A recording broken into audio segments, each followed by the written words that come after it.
look at that. Look at that disparity. Look at the. I mean, that is a huge gap. Yeah. So how on God's earth do you walk into a courtroom to be judged by your peers, and nobody looks like you, and you're of color, right. And 73% of the time, then they're not looking like you. I mean, it would be asinine to expect a verdict or a decision of equality, right. Because they don't understand your experience. I mean, and just be honest about it.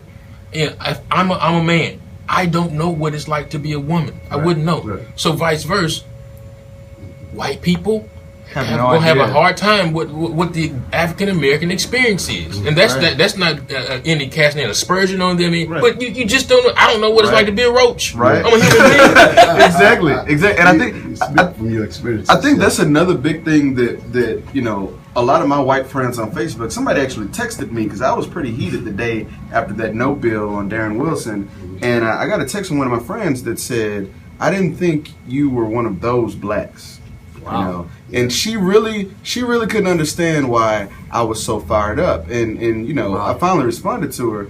And I say this to anybody. I think we as black people, we know what it's like to be black. Mm-hmm. And what I think at the core of this, it's justice, like, period. Right. It's being in the first grade and having a white teacher and being just treated a little different. You're black and you that bad kid. So mm-hmm. There's a level of expectation that's there for you to be bad. And I think we see that, we hear it, and we're combating it. We will shift the scales of justice. Right. And let me add real quickly, Paris, mm-hmm. Durrell, and Amber, and the listeners.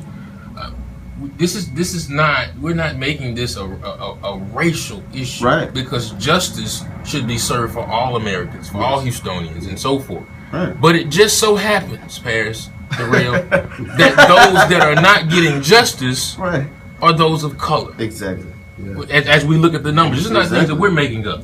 So therefore, our job, our moral obligation as human beings is to look out for the least, the last, and the lost, the least of these, right? And the as Frantz Fanon always called the wretched of the earth, right? And so it is our job, our moral obligation to look out for those people. And if it was the other way around, if it was white people being oppressed, then we need to stand up and help those people. It is our moral obligation. Exactly. Jalisa, did you have?